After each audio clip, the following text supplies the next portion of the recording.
guys, welcome to Easy Peasy Gardening. I'm your gardener friend Ruchi, and today we are going to uh, remove these pineapple lily bulbs from ground and store them away as winters are approaching. As you can see, the flowers bloomed and the stem is dead now. So, and this plant is going to die.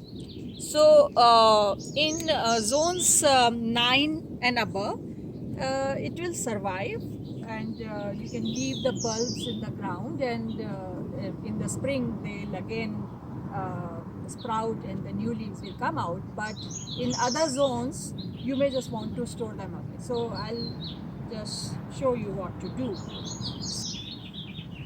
So, I'm going to just remove it,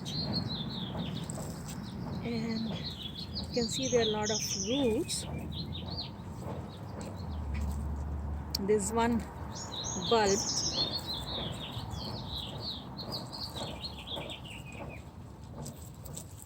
so I'm going to cut these leaves, although it's winter time, but I am still going to plant them.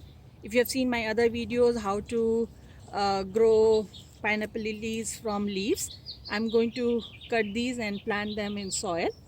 And this bulb, I'm going to let it dry in a shaded area uh, for a week or so, and then I'm going to store it away.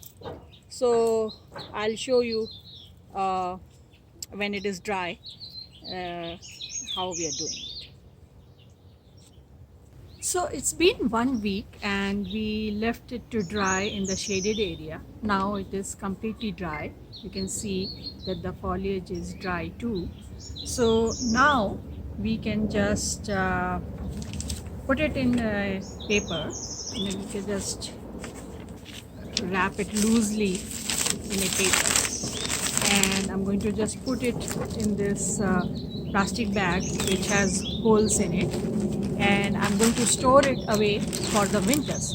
And we'll keep this at the temperature about 50 degrees Fahrenheit till springtime, and we can plant it again in spring when the foliage will start to show up, and they'll be ready to grow in the spring and summertime. So I hope this video was useful to you. If you have any questions, leave a comment and I'll try to answer as soon as possible. If you like this video, press the like button and subscribe to our channel. And I'll see you next time. Happy gardening. Bye.